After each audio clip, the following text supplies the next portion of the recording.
말씀해 보니까 뭐라고 되어 있냐면은 이 약속하신 이는 미쁘시니 우리가 믿는 도리의 소망을 움직이지 말며 굳게 잡고 우리 약속 하나님의 약속 또 소망을 굳게 잡고 그리고 서로 돌아보아 서로 돌아보아 이게 서로 돌아본다라고 부분이 이 제일 성도들이 착각하는 것 중에 하나가 뭐냐면은 내가 제일 어려운데 무슨 남을 돌아보냐는 거야. 내가 제일 어렵대. 그러면 남을 돌아보지 못하죠. 이게 영적인 여유가 없는 건데 우리는 자꾸 내 문제를 자꾸 해결하려고 한다. 근데 그게 아니고 우리가 남을 살리려고 할 때 하나님 내 문제를 해결해 주신다. 근데 사람들은 자기 문제가 해결돼야지 내가 뭘 한다라고 제가 생각을 한다고요. 그거 중요한 게 아니라고. 내 문제는 하나님의 시간표에 있는 부분이고 우리가 이 영적인 여유를 가지고 영적인 힘을 가지고 있으면은 남을 살리게 된다. 그래서 서로 돌아보아. 서로 돌아봐. 사랑과 선행을 격려하며 사랑과 선행을 격려하며 그리고 25절에 보면은 모이기를 피하는 어떤 사람들의 습관과 같이 하지 말고 오직 이 권하여 그날이 볼수록 가까움을 볼수록 더욱 그리하자. 그래서 모이기를 힘쓰라. 힘쓰라. 그래서 우리가 기억해야 될 부분은 이거 하나님이 우리를 다스리시는데 우리가 영적인 힘이 있고 여유가 있을수록 남을 위해서 기도도 해줄 수 있고 또 남을 격려할 수도 있고 또 남의 어려움을 돌아볼 수도 있다. 그 다 어려워요. 사실은 안 어려운 사람은 없어. 어렵지 않다는 말은 어떻게 보면은 그리스도가 필요 없다는 말과 동일한 거기 때문에. 그래서 주일 말씀 보면은 이사의 말씀에 뭐라고 말씀하냐면은 내 백성이 또 내 사자가 맹인이고 기모거리다라고 얘기해요. 기모거리, 맹인. 이 말은 이제 이런 거죠. 보면은 맹인이라는 거는 볼 걸 못 봤다는 거예요. 볼 것. 그리고 들을 것 못 듣고 것을 못 들었다. 이스라엘 백성들이 뭘 몰랐냐? 예수 그리스도가 이 땅에 오셨는데도 예수가 그리스도인지 몰랐죠. 근데 오히려 맹인들이 알았단 말이에요. 다윗의 자손 예수여 나를 불쌍히 여기소서 이렇게 얘기하죠.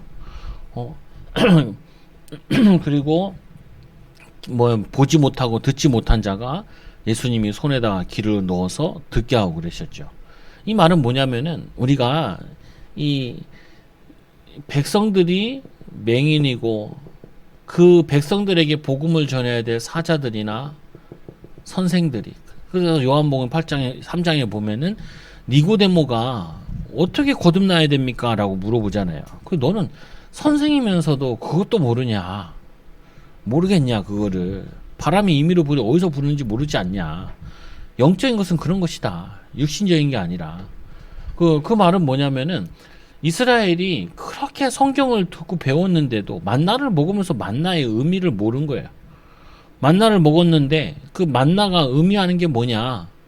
그게 예수 그리스도의 영적 양식을 먹어야 된다는 말인데 자꾸 예수님 만나서 뭐라고 얘기하냐면은 아니 당신이 모세보다 큽니까? 모세는 우리에게 만나를 먹여줬는데 당신은 우리가 더 크냐? 오병이어 먹어놓고도 그걸 제자들이 그러잖아요. 예수님께서 화가 나죠. 제자들에게 살리는 것은 영이니 육은 무익함이니라. 너네 배불렀다 그렇게 은혜 받고 그러냐? 이게 다가 아니라. 그래서 예수님께서 마지막 성찬식 할 때도 이 살은 이 떡은 내 살이요, 이 포도주는 내 피니라. 예수 그리스도가 우리의 영적인 양식인데 이 영적인 양식 말고 자꾸 육신적인 거 계속 얘기한단 말이에요. 그게 맹인이라는 거예요. 그 자꾸 육신적인 것만 본다는 거예요. 그게 기머거리라는 거예요. 들을 거 못 듣고. 그래서 우리는 현장에서 내가 있는 곳에서 거기서 예수님이 이 현장에 나를 왜 보내셔서 뭘 보길 원하시느냐라고 이거를 봐야 된다고요. 현장에서. 저 사람이 저 얘기를 하는데 하나님이 저 사람이 저 말 속에서 하나님 내게 뭘 듣기 원합니까? 뭘 보길 원합니까? 이 사람이 예수 그리스도 몰라가지고 자꾸 상처난 소리하고 육신적인 얘기하고 그리고 자꾸 경쟁하고 뭐 이런 거 얘기한단 말이에요. 그래서 저 사람이 복음이 필요하구나. 저 사람이 이 복음을 모르는구나, 못 듣는구나. 우리가 이거를 눈으로 보고 이거를 귀로 들을 수 있어야 돼. 예를 들어서. 그래서 예수님께서 내가 곧 길이요 진리요 생명이니 나로 맞아 아버지께로 올 자가 없느니라. 우리가 아버지를 보여달라 그러잖아요. 네가 나를 보고도 아버지를 아직 못 봤다 그러냐. 나를 본 자는 아버지 본 거 아니겠냐. 내가 간다 그러니까 어디로 가냐니까. 그때 예수님께서 내가 곧 길이요 진리요 생명이 나로 아버지께로 올 자가 없느니라. 예수 그리스도를 바라보는 게 가장 지름길이라니까요. 지름길. 뭔 지름길이냐? 아니 우리가 믿음으로 사는 게 가장 빠른 길이에요. 가장 빨리 사는 길이고 그리스도를 붙잡는 것이 가장 빠른 살기 길이라. 근데 자꾸 세상에서는 돈 얘기하고 다른 얘기한다고요. 필요한 부분인데 이게 되면은 오게 돼 있다고요. 이게 그래서 이 그리스도를 알면 이 그리스도를 통하여서 우리가 생활하는 뭐 전문성이나 우리 삶이나 뭐 인간관계나 이런 것에 그리스도를 통해서 자꾸 눈이 열리게 되어 있다고요. 아는 만큼, 복음을 아는 만큼, 성경을 알고 이해하는 건 듣는 만큼. 그래서 성경에 보면은 이 복음이 들어간 나라마다 다 강대국 되어지잖아요. 이 복음이 들어간 나라와 민족은 당연히 흥황하게 되죠. 안 그러면 다 패망하게 되고. 그래서 오늘 말씀해 보니까 이 교회를 다스리시는데 누구를 다스리냐? 우리를 다스리게 원하신다. 그래서 우리가 이 맹인과 기머거리를 벗어나는 가장 빠른 방법은 뭐냐? 예수님 저 말을 왜 해요? 주님 내가 이거를 왜 보라고 합니까? 이렇게 질문하고 의뢰하면은 하나님이 우리에게 알려주신다고요. 그러면은 하나님은 이 맹인들이 예수를 기다리고 찾을 때 예수님 만나 주셨다고요.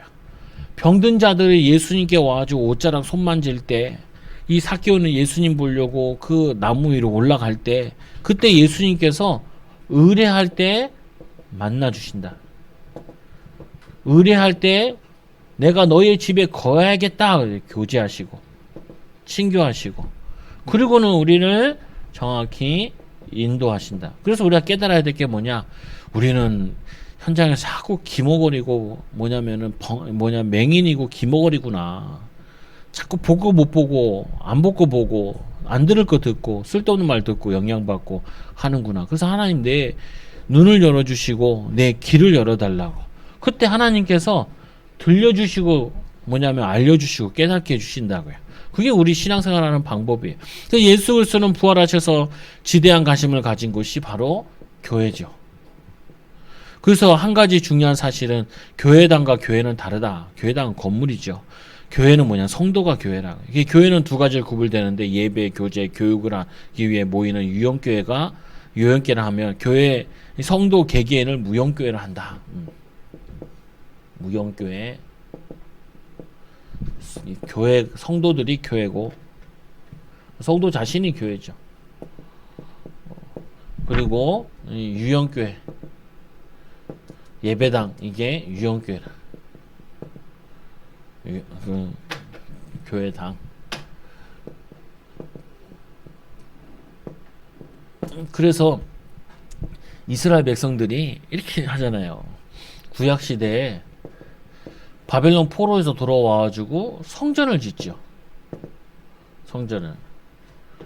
그래서 이제 성전을 짓는데 이제 학계에 보면 학계에서 보면 이렇게 말씀한다고요.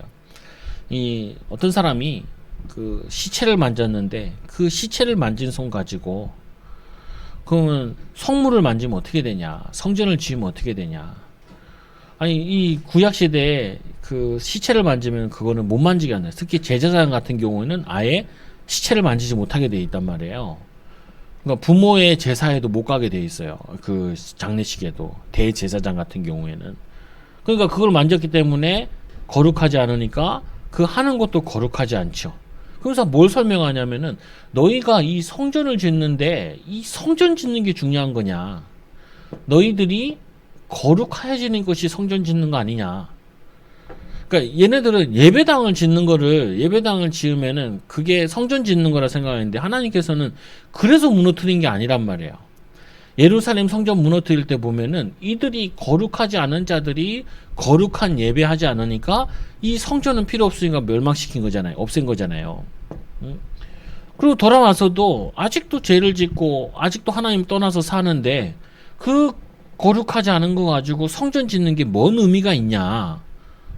그 의미가 없는 거잖아요. 보면은. 그러면 지금은 우리가 교회 짓는 건 성전 짓는 건 아니에요. 다른 개념이야. 지금은 예배당을 짓는 거라고. 예배 건물 같은 거 짓는다 그러면은. 그러면 제일 중요한 게 뭐냐면은 성도가 어떻게 믿음으로 사느냐. 그게 제일 중요한 거라고요. 그러니까 예를 들면 있잖아요. 종사님 난 예배 잘 드렸는데요. 예배 잘 드렸다고요. 근데 일주일 동안 예배 안 드리는 삶을 살면 똑같은 거예요. 그게. 우리는 어떻게 보면은 일주일 동안 믿음으로 말씀 가지고 믿음으로 살다가 와서 예배 드리는 게 그게 참 예배지. 주일날 와서만 예배 딱 드렸다 그래가지고 그게 예배가 아니라고요. 변화되지 않는단 말이에요. 이거 같이 하는 거죠. 같이.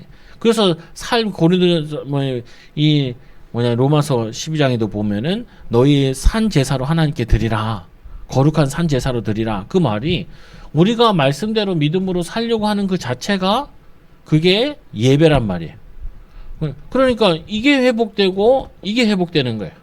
그러니까 성도들이 믿음으로 살 때 그 사람들이 예배를 드리니까 그 예배가 힘이 있고 또 예배가 살아나는 거죠. 그래서 이스라엘 백성들을 40년 동안 광야에서 데려가서 하나님이 하신 게 이 부분이라고요. 지금 뭐 농사 지은 것도 아니잖아요. 40년 동안. 40년 동안 여기서 이 예배하고 말씀 듣고 거룩한 삶을 살아서 가나안 땅을 정복하게 하는데 거기서도 말을 안 들었다고 우상 숭배하고 계속 우상 숭배하고 그러죠. 그 가나안 땅 들어가서 다시 쫓겨나올 수밖에 없잖아요. 가면 뭐 하냐고요. 주면 뭐 하냐고. 다 뺏겨버리는데. 가서 이 성전 지으면 뭐 하냐고요. 성전의 참 의미를 깨닫지 못하고 내용을 알지 못하는데. 그러니까 예수 믿는다고 하는, 이 하나님 믿는다고 하는 이스라엘 백성들이 예수가 왔는데 예수를 십자가에 못 박았잖아요. 하나님의 아들을 십자가에 못 박았잖아요. 하나님의 아들이 하니까 네가 몇 살이냐 이렇게 나왔죠. 육신적으로 해석 안 하니까. 그래서 첫째도 성도 개인은 지금도 다스리고 계신다. 하나님이 우리 개인들을 다스리고 계신다고요. 개인들을. 내가 있는 거, 내가 하는 거, 내 거기 속에서 뭐 하냐면은 나를 다스려 주옵소서. 그때 여러분들이 눈이 열리기 시작하는 거예요. 눈이. 하나님 여기서 내가 어떻게 저 말을 왜 듣게 하나요? 내가 여기서 뭘 들어야 되나요? 이거를 알게 하는 게 귀가 열리는 거예요. 귀가. 우리가 보여야 들어야 하죠. 예를 들면 있잖아요. 돈이 바닥에 10,000원이 떨어져 있어. 그 10,000원을 내가 봤으면은 줬으면 내 거예요. 줬으면은. 근데 내가 10,000원을 못 봤어. 그럼 내가 못 줬잖아요. 그러면 봤으면 주는 건 어렵지 않아. 그렇잖아요. 하나님의 계획을 봤어. 또 하나님이 원하시는 걸 내가 알겠어. 그러면은 그거를 행하는 거는 이익되는 거기 때문에 도움되는 거기 때문에 어렵지 않아요. 그러니까 그거를 모르면은 이제 힘든 거예요. 힘들어. 왜 뭐 하는지 어려운지. 그래서 성도 개인을 지금도 다스리고 계신다. 우리를 다스리고 계신다니까. 그러면 우리가 그 다스림을 받아야겠죠. 주님 이때 어떻게 할까요? 그거를 기도라 하기도 하고 이럴 때는 성경에서는 어떻게 했을까요? 그게 말씀 붙잡는 거예요. 그거 어려운 건 아니잖아요. 물어보면 돼. 물어보면은 하나님 이런 상황에서 내가 어떻게 반응해야 될까요? 어떻게 말을 해야 될까요? 어떻게 행동해야 될까요? 주님 나에게 보여주시고 알려달라고. 그게 기도라니까요. 그게 우리의 삶이에요. 그게 다스림을 받는 거라니까요. 분명히 화가 나는데 하나님 여기서 뭘 봐야 되나? 하나님 왜 이런 일을 있게 할까요?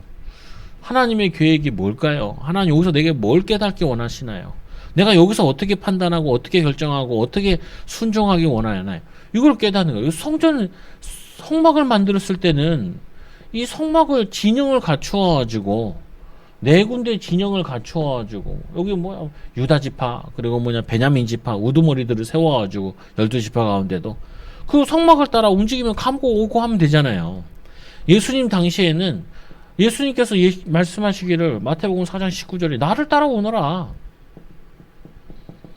나를 따라오너라. 그럼 너희가 사람을 낚는 어부가 되게 하리라. 따라가면 되잖아요. 예수님을 따라가면 돼. 3년만 따라다니면은.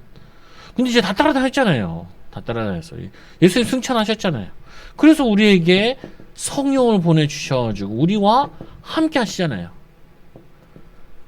그래서 그러면 이분이 뭘 원하시느냐. 이게 기도고 이게 내용이라니까요. 근데 자꾸 사람들은 뭐냐면은 내가 원하는 걸 해야 된다는 거예요. 내가 원하는 게 아니라 마태복음 아니 로마서 14장 8절에 보면은 여기 말씀에 보면 뭐라 하냐면 내가 사는 것도 주를 위하여 사는 것도 주를 위하여 죽는 것도 그것도 주를 위하여 내가 사나 죽으나 주의 것이로소이다. 주의 것. 이 바울이 깨달은 로마 교회 편지 쓴 내용이 내가 사나 죽으나 사는 것도 복음을 위해서 주를 위해서 죽는 것도 주를 위해서 내가 사나 죽으나 나는 주의 것이로소이다. 끝난 거예요. 이게 내가 완전히 주님 거기 때문에 주님 이때는 어떻게 해야 되나요? 이게 우리가 믿음으로 사는 방법이라니까. 이거를 알기 위해서 정시기도도 하고 말씀도 읽고 기도 생활도 하는 거죠. 가정에서 예배드리기도 하고. 이게 좀 내가 습관을 가지고 있으면은 아무래도 인도받기 쉽다고요. 근데 보통 보면은 내 마음대로 살다가 턱구덕 문제 걸리면은 그때 막 주님께 막 물어본다고요. 근데 벌써 문제 걸렸을 때는 쉽지 않아요. 왜 그러냐? 벌써 이 문제를 해결하려고 그래. 갈등이 있다 그러면 갈등을 빨리 해결하려고 그래. 문제가 있다 문제를 빨리 해결받으려고 그래요.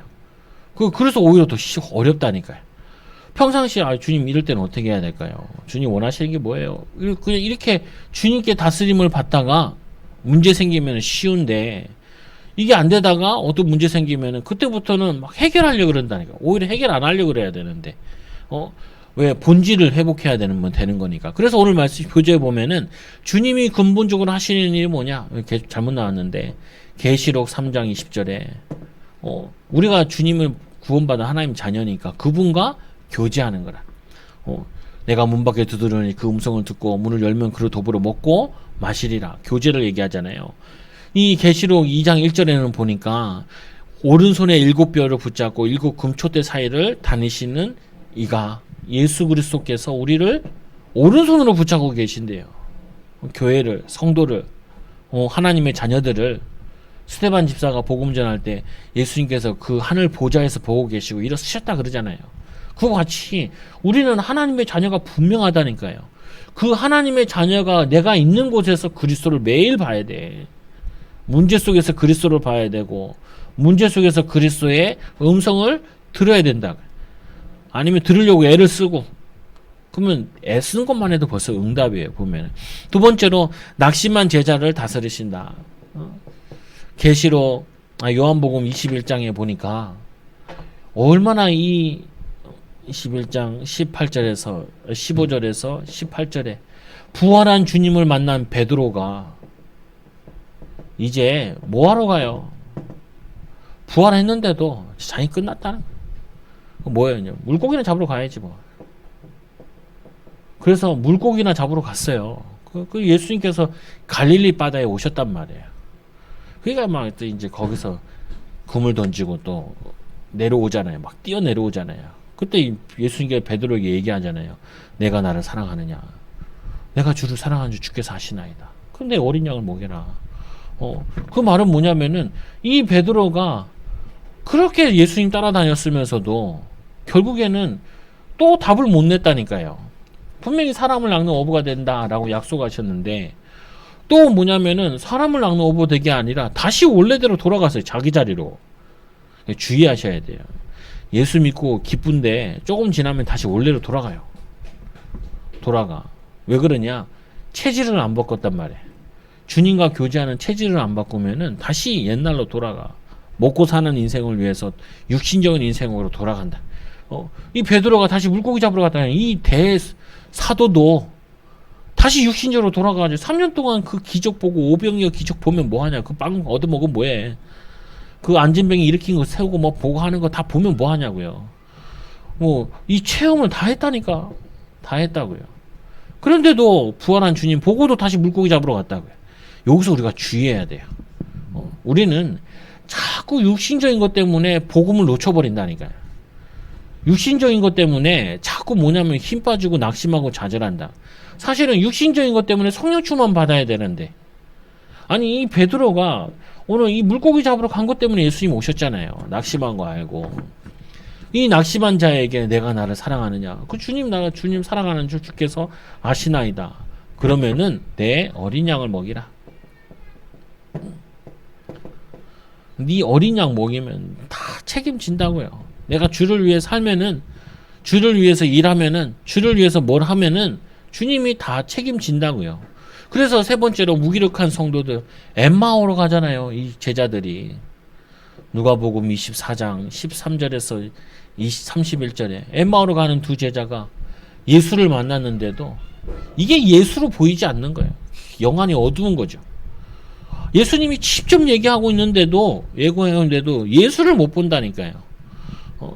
이스라엘 백성들이, 이 사도들이, 랍비들이 자기들이 예수를 얘기하면서도, 설교를 하면서도 복음을 설명을 못 했다니까요. 나도 그랬던 것 같아. 예전에 막 이렇게 말씀 운동하면은 잘 모르고 갔다니까요. 잘 모르고. 내 사모보고도, 야, 너는 뭐 복음 편지했다는데 뭘 했냐? 자기가 해놓고도 자기도 잘 몰라. 왜 그러냐? 아니, 그렇다니까요. 우리는 복음과 너무 멀리 살아가지고, 복음이라는 게 너무 쉬운 건 되게 너무 어렵게 느껴져. 이게 안 맞아. 세상 게 더 맞지. 오늘 이 엠마로 가는 두 제자 예수님께서 자기 직접 설명하고 예루살렘에 있었던 일 설명하고도 모른다니까. 그리고 이분이 사라진 다음에 그때야 우리가 마음이 뜨겁지 않냐. 그리고 다시 어떻게 해요? 돌아서 가요. 다시 예루살렘으로 돌아가잖아요. 그래서 자기가 예수님 만난 얘기를 하잖아요. 이 엠마오로 가던 두 제자들이. 우리는 이렇다니까요. 사람을 통하여서, 문제를 통하여서, 사건을 통하여서 우리에게 계속 하나님은 우리에게 복음을 설명하고 계세요. 지금도. 야, 네가 뭘 할 수 있냐? 못하지 않냐? 그래서 그리스도 붙잡아라. 네가 뭘 아냐? 모르니까 네가 그리스도를 의지해라. 네가 다 한다고 되냐? 안 되지 않냐? 그래서 기도해라. 내가 너와 함께 하겠다. 그거 네가 애써봤자 이 요한복음 2장에 보니까 포도주가 없지 않냐? 그러니까 시키는 대로 해라. 무리 포도주를 바꾸는 일이 일어나잖아요. 동일한 거예요. 지금도 우리는 현장에서 복음이 없어서 저러는구나 라는 걸 보면서도, 복음이 없어서 그러는 게 아니라 돈이 없어서 그러는 거라 자꾸 느껴진다니까요. 누가 안 도와줘서 그런 거라 생각을 해. 아니, 누가 도와줘? 하나님 도와주시면 됐지. 하나님 우리 도와주려고 우리 주변 관계를 다 끊어놨는데 자꾸 사람이 도와달라고 그러고 돈이 해달라고 그러는데, 그게 무슨 믿는 사람이에요? 믿지 않는 사람이지. 안 믿는 사람이잖아요. 애들 보고 막 공부하라고 그냥 자꾸 공부하라고. 왜 그러냐? 자기가 잘 될 거 확신이 없으니까, 하나님이 나를 축복할 게 확신이 없으니까 니라도 잘 돼야지. 니라도 내 노후를 책임지고 내 인생을 책임지고 한바탕 해야지. 막 내가 못했던 꿈을 네가 이루어야지. 네가 이루어, 내가 이루어. 내가 하나님 바라보고 내가 승리해야지. 나 한 사람만은 은혜 받아도 하나가 천을 이루고 약자가 강국을 이루는데 맨 남 보고 하래. 예수 믿는 게 얼마나 큰 건데, 복음의 능력이 얼마나 큰 건데, 그거 자꾸 속는다니까요, 보면은. 그래서 말씀에도 보니까 기도하는 성도들을 다스리신다. 사도행전 3장 1절에 기도하러 가는 이 베드로에게 안진뱅이 살리는 역사를 일으키잖아요. 또 12장에도 보면은 어려움 당할 때 베드로가 옥문에 갇혔을 때 기도할 때 13장 1절 4절에 선교 나갔을 때 그리고 10장 16장 13절에도 여기 보면은 이 선교 나갔을 때 누디아를 찾고 세우는 일이 계시록 8장에 보니까 우리의 기도를 금양료에 붓는다 그러잖아요. 기도하는 성도에게 우리를 다스리신다. 그래서 자꾸 하나를 갖고 기억해야 돼요. 주님이 나를 다스리고 계시는데 내가 주님 원하는 대로 생각하고 있는지, 주님이 원하시는 말을 하고 있는지, 주님이 원하시는 거 하는지, 자꾸 내가 원하는 걸 하는지, 이것만 이해해도 많이 인도받을 수 있다니까요. 거기다가 다섯 번째로 증거하는 성도들을 다스리신다. 복음 증거할 때. 복음 증거해도 안 믿어요. 하나님 믿게 하셔야 믿지. 그리고 복음 증거할 때 하나님이 지혜도 주신다고요. 또 복음 증거할 때 나에게 확신을 주죠. 스데반 집사가 복음 전할 때, 사도 바울이 복음 전할 때, 그때 하나님이 예수님께서 함께 하신다. 인도해 주시고. 여섯 번째로 모든 성도들이 한 사람씩 다스리신다. 우리의 몸에 구주 되신다. 에베소서 5장 23절에 그리고 이 고린도서 12장 12절에 우리는 그리스도의 한 몸이요 거기 따르는 지체다. 이게 역할이 다 달라. 손 역할하는 사람이 있고 입 역할하는 사람이 있고 다리 역할하는 사람 다 다른 거죠. 그래서 일곱 번째로 주님이 다스리시는 방법 어떻게 다스리시냐? 우리에게 고린도전서 3장 16절에 성령이 내주하신다. 너희는 하나님의 성전인 것과 우리가 성전이에요. 성전. 예수님이 우리 안에 계시기 때문에 성전인 것과 너희가 하는 성전인 것과 하나님 성령이 너하신 줄 알지 못하느뇨. 성령이 거하시니까 이분의 인도받는 하나님 오늘도 어떻게 인도받을까요? 하나님 이럴 때는 어떻게 해야 되나요? 이 기도로 누리는 거고 말씀에는 뭐라고 되어 있나요? 이렇게 확인하는 거라. 그리고는 이 여덟 번째로 예수님과 교제하는 거예요. 사람과 교제하면은 시험 들어요. 힘 빠지고 사람들과 얘기하면은 다들 자기 생각들 얘기하지. 성경적으로 얘기하는 사람도 잘 없단 말이에요. 보면. 그래서 누구랑 교제하는 게 제일 좋냐? 주님과 교제하는 게, 말씀을 통해 묵상하는 게. 그리고는 고린도전서 13장 13절에 보니까 주 예수 그리스도의 은혜와 하나님의 사랑과 성령의 교통하심이 너희 무리와 함께 있을지어다. 축도로 나오는 내용인데 함께 있을지어다. 하나님 나와 함께 하신다. 하나님 나와 함께 하신 이 상황 알지 않냐? 이 상황 내가 알고 있으면은 하나님 예수님 알고 있으면은 기다리라 하면 기다리면 되지 않냐? 왜 내가 조급해가지고 먼저 가려고 그러고 또 왜냐면 내가 내 뜻대로 안 된다고 내가 왜 화를 내냐? 내 할 일만 잘하고 있으면 되지. 내게 맡겨진 거, 내가 할 수 있는 거, 뭐 지금 인도받을 수 있는 거 그것만 하면 되는 거지. 그 이상 것을 할 수 있는 것도 아니잖아요. 보면. 그래서 이 열 번째로 주님이 성도를 다스리는 세 가지 방법, 성령 충만을 보내주신다. 어떻게 다스리시냐? 우리에게 성령 충만 주시겠다고 약속하셨다. 그래서 여러분들이 예배를 드리거나 혼자 기도하거나 찬양을 하시라고요. 힘 빠져버리면은 자기도 모르게 자꾸 육신적으로 생각이 된다. 힘 빠져가지고. 낙심되면 뭐예요?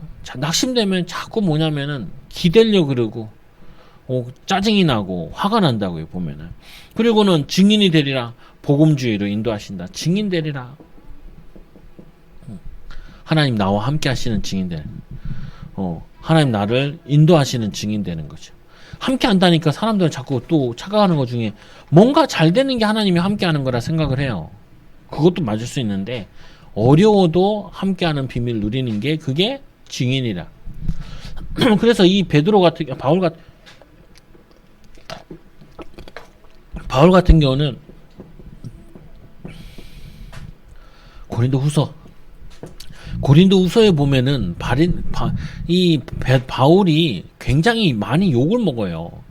왜 그러냐? 이 고린도 교회는 바울이 세운 교회인데, 바울을 통해 세워진 교회인데, 이 고린도 교회가 바울을 거부하는 거예요. 바울은 왜 맨날 고난당하냐? 왜 바울은 맨날 가난하냐? 바울은 왜 이렇게 그렇게 어려움이 많냐? 그래서 이 바울 사도는 사도가 아니다. 이 논쟁이 벌어지는 거야. 그리고 다른 데서 온 뭐냐면은 이 거짓 선지자들, 사도들, 이들은 다 부유하고 잘 좋지 않냐. 그리고 이 사람들이 돈을 자꾸 요구하는 거예요. 이게 바울은 선교사임에도 불구하고 자기가 저거 뭐냐면은 경제활동을 하면서 했거든요. 특이한 케이스인데. 그래가지고 자기는 고난과 그리고 가난을 이거를 그리스도의 십자가가 동참하는 것처럼 동참했단 말이에요. 이제 그래가지고 이 바울이 고린도에 다시 돌아가가지고 사역을 하다가 쫓겨나듯이 나왔다가 디도를 통해서 전도서를 고린도서를 보냈는데 여러 번 보냈는데 그 중에 남은 게 이제 전서와 투서예요. 두 번 또 보냈는데 막 이제 나중에 좀 회개해가지고 거기에 대한 감사로 후서를 보낸 거라. 거기 자기에 대한 사도에 대한 직분에 대한 얘기를 하기도 하고. 근데 거기서 제일 사람들이 오해한 것 중에 예수 믿으면 다 잘 돼야 되지 않냐. 예수 믿으면 도깨비 신앙이냐고요. 금 나와라 뚝딱 은 나와라 뚝딱. 그게 신앙이냐고요. 기복주의 신앙이냐고요. 그렇지 않아요. 기독교는 육신적인 풍요를 그하는 것이 아니라 기독교는 영적인 비밀을 누리게 하는 것이고 이거는 될 경우도 있고 안 될 경우도 있어요. 그것 하나님 계획 속에 있어야 되는 부분이기도 하고. 그러나 그게 다가 아니라고요. 얘기하는 게. 그게 다시 오신다는 약속이죠. 주님이 다시 오신다. 재림하신다. 이게 뭐냐면은 성경의 내용이라. 축복이기도 하고 응답이기도 하고. 그래서 중요한 부분은 지금도 우리는 어렵다 맞다 이렇게 생각하는 게 아니라 주님이 나와 함께 하신다. 기준이 그거라니까요. 주님이 우리를 인도하신다. 주님이 우리가 주님과 교제하고 주님과 함께하는 비밀을 누리는 것이다. 어려우면 어려움대로 누리고. 그러면 여러분들이 안 어려우면 어떻게 하냐고요. 안 어려우면 또 교회 떠난다니까 이 사람들이. 그러니까 우리는 어려워도 하나님과 함께하는 게 우리의 목표고 부에도 우리가 주님과 함께하는 게 목표라고요. 그러니까 우리의 신앙은 목표가 하나님과 함께하는 비밀을 누리는 것이지 부는 부가적인 거라고요. 와도 되고 안 와도 되는데 본질을 붙잡으면은 되는 부분이죠. 그리고 두 번째로 예수 그리스도는 지금도 모든 교회를 다스리신다. 교회의 주인 되시는 분이 예수 그리스도다. 그래서 계시록에 나타난 증거들. 계시록에 7교회가 나오죠. 교회.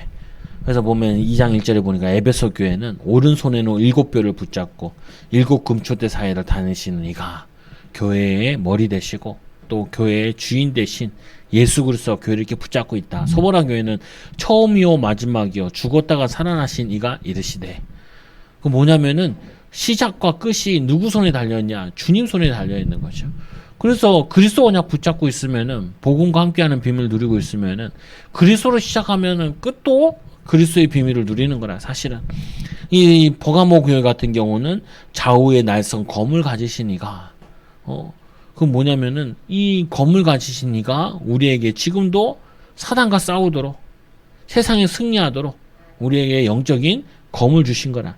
그리고 두아디아 교회는 두 눈이 불꽃 같고 두 발이 빛난 주석 같은 이 하나님의 아들 되신 예수께서, 그 말은 지금도 예수께서 우리를 불꽃 같은 눈동자로 보고 계신다.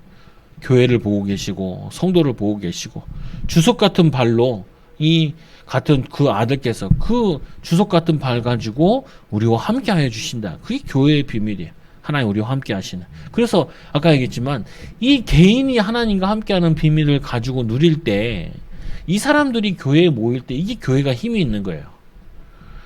그래서 개인이 하나님과 함께하는 비밀을 누리고 가정에서 하나님과 함께하는 비밀을 누리고 성도가 직장에서 하나님과 함께하는 비밀을 누리고 아이들은 학교에서 하나님과 함께하는 비밀을 누리는 자들이 교회에 함께 모일 때 그 교회는 힘이 있고 그 교회는 살아나게 된다. 말씀도 그렇고 모든 게 살아나는 거죠. 사태라는 교회는 이 7 영과 7 별을 가지신 이가 이르시되 7 영과 7 별을 다시 온 우주 만물을 다스리시는 그 하나님께서 예수께서 빌라델피아 교회는 거룩하고 진실하사 다윗의 열쇠를 가지신 이가 열면 닫을 자가 없고 닫으면 열 자가 없는 하나님께서 하시겠다 그러면은 그걸 막을 자가 없다. 하나님이 우리와 함께 하신다. 하나님이 우리를 축복하신다. 하나님이 우리를 인도하신다. 그러면은 막을 자가 없죠. 빌라델피아 교회는 이 계시록 3장 7절에 거룩하고 라오디아게아 교회는 아멘이시오 충성되고 참된 증인이시오 창조의 근본이신 이가 예수 그리스도께서 창조하시고 재창조의 역사에 일으키시고 새로 시작하시겠다는 거죠. 새 언약으로 새로 시작하시겠다. 아무도 말릴 자가 없다. 그게 교회의 비밀이에요. 그 교회는 교회에 주시는 하나님의 축복, 교회를 통하여서 하나님께서 어떤 축복을 주시기 원하시느냐. 교회는 보면은 사도행전 4장 32절 33절에 여기 보니까 한 마음으로 한 뜻으로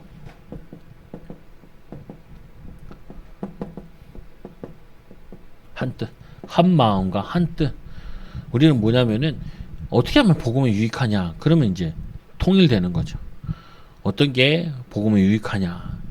사실은 우리가 애들도 한 배에 낳아도 달라. 애들 너무 달라.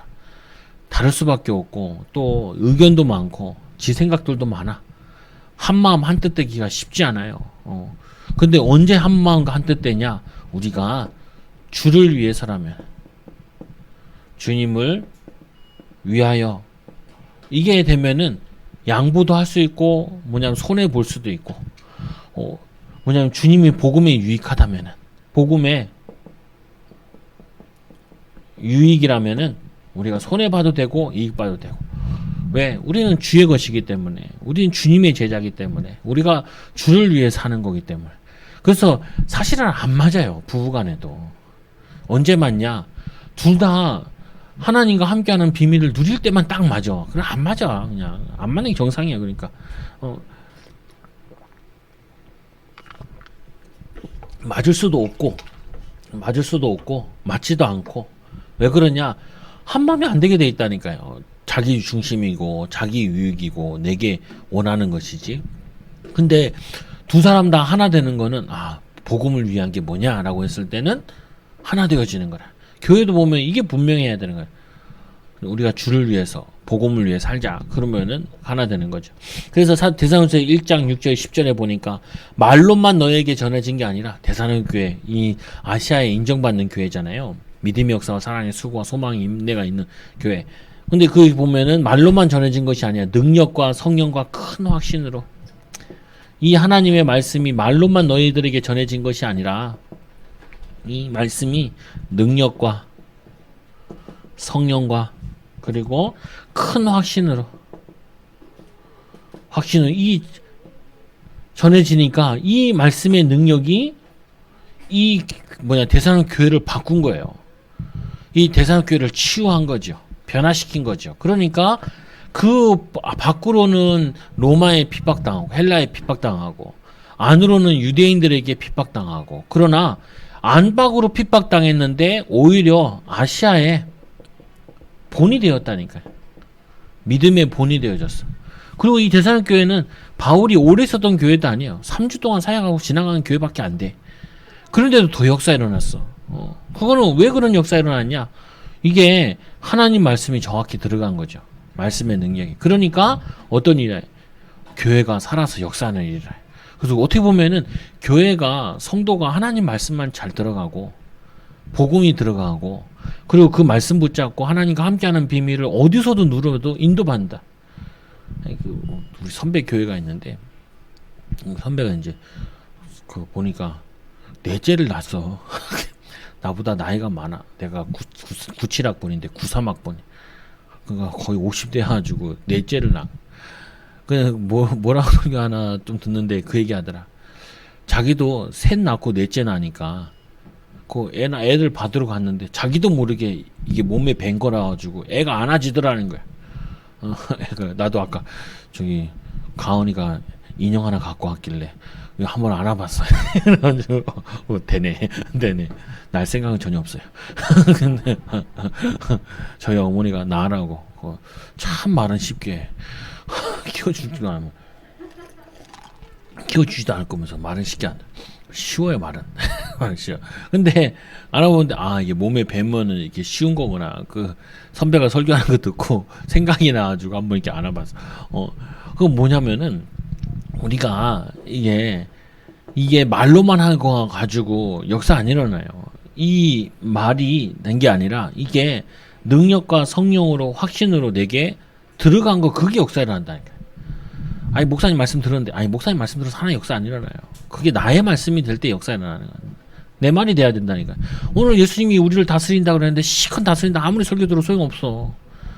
내 삶 속에서 주님, 아니 일하기 싫은데, 아니 설거지하기 싫은데, 청소하기 싫은데, 하나님 내 마음을 다스려 주시고, 애들이 귀찮은데 하나님 예배 드려야 되는데 예배도 드리기 싫었는데 하나님 내 마음을 다스려 주시고 나를 인도해 주시고 내게 힘 주시고, 그거를 실제로 다스림을 받을 때 그게 우리가 바뀌는 거라. 이게 뭐냐, 이 사람들이 교회에 모일 때 그 교회는 힘이 있어요. 근데 반대로 이게 안 되는 사람들이 교회에 모일 때는 자꾸 분쟁이 일어난다, 갈등이 일어나고. 이 사람들이 교회 가면은, 집에 가면 집에서도 자꾸 갈등이 일어나는 거야. 주님의 다스림을 받는 사람들이 모인 가정은 편안하고 이게 안정되긴단 말이에요. 치유되어지고. 근데 주님이 다스리는 게 아니라 내가 다스리고 싶어. 내가 우리 가정을 다스리고 싶고 우리 애들을 다스리고 싶고. 그 네가 하나님 하셔. 하나님 하셔. 내가 하나님 하면 얼마나 불리하냐. 내가 다 책임져야 돼. 근데 우리 가정을 주님 가정이에요. 주님의 것이에요. 주님이 책임져야 돼요. 그러면 내가 책임 안 져도 돼요. 얼마나 간단해요. 아니 제가 맨날 교회 예전부터 어렸을 때부터 목회하기 싫었던 이유가 그런, 내가 어떻게 교회를 책임지냐는 게. 그리고 말은 깨닫긴 제대로 깨달았어. 근데 잘못 깨달았어. 내가 어떻게 교회를 책임져요. 교회는 주님의 교회지. 주님이 책임지는 거지. 성도가 어떻게 책임져. 목사가 어떻게 책임져. 주님을 의지하는 거지. 그때 주님이 역사하시는 거죠. 그래서 세 번째로 히브리서 10장 25절에 주의할 거 뭐예요? 모이기를 패하는 자들의 습관과 같이 하지 말고 오직 권하여 그날이 가까워올수록 더욱 그리하자. 모이기를 힘쓰라.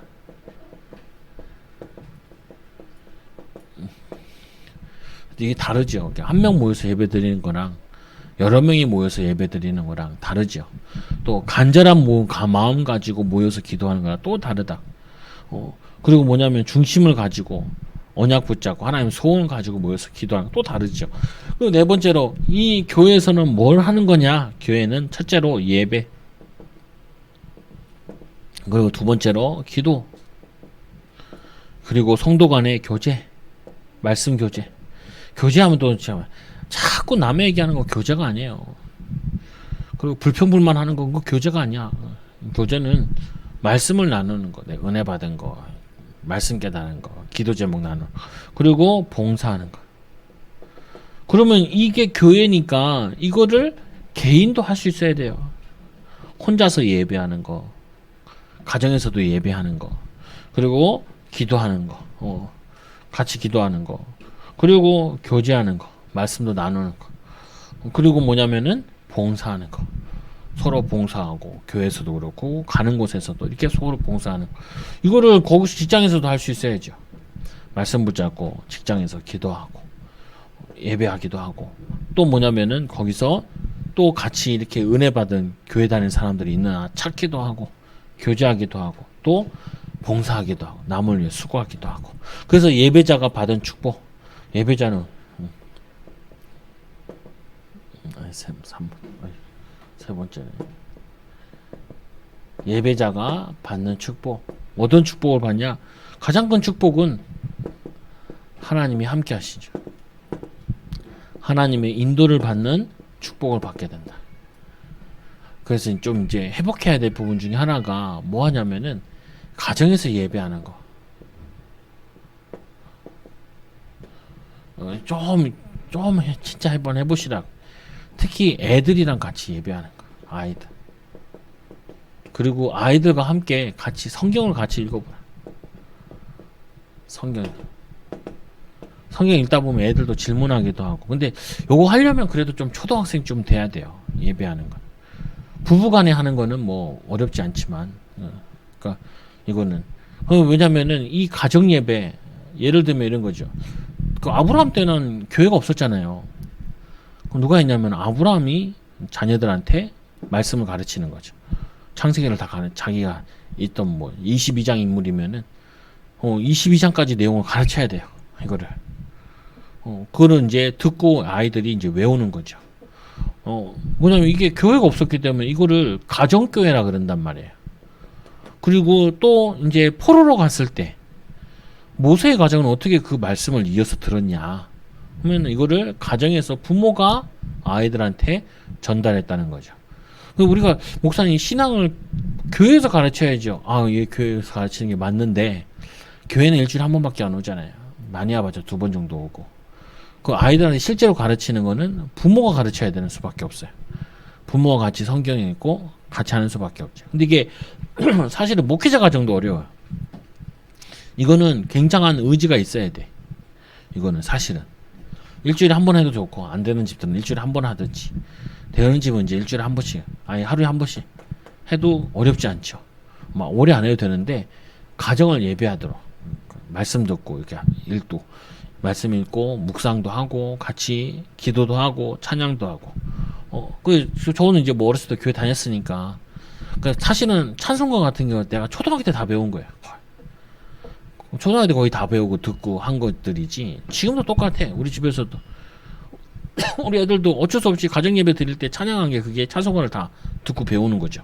보면 가정에서 제일 중요하다. 가정에서 해야 돼야 이거는 해야 뭘 할 수 있냐면은 매일 할 수 있고 이거를 삶 속에 적용할 수 있는 걸 가장 잘 할 수 있어요. 매일 하는 거. 그 왜 애들을 RGS 보내라 그랬냐?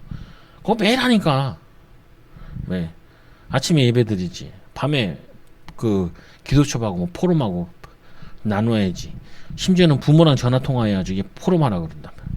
기절할 일을 하는 거죠. 집에서 안 하던 애들 하게 하는데 그러면 꼭 RGS 가서 해야 되냐? 아니, 원래는 집에서 해야 돼. 집에서 못하니까 엄마들이 못하겠으니까 거기다 애들 보낸 거라. 좋은 건 아니야. 원래는 집에서 해야 되는 거예요. 그거를 아이들랑 같이 책 읽고 책 포럼도 하고 그리고 예배 드리고 말씀 포럼도 하고 우리도 요즘 저거 출애굽기 들어가는데 뭐 읽고 신명기 읽고 이제 창세기 읽고 이제 신명기 들어가고 이게 뭐냐 얘들 나랑 있으면서 살면서 일독은 하고 보내야지라는 생각이기도.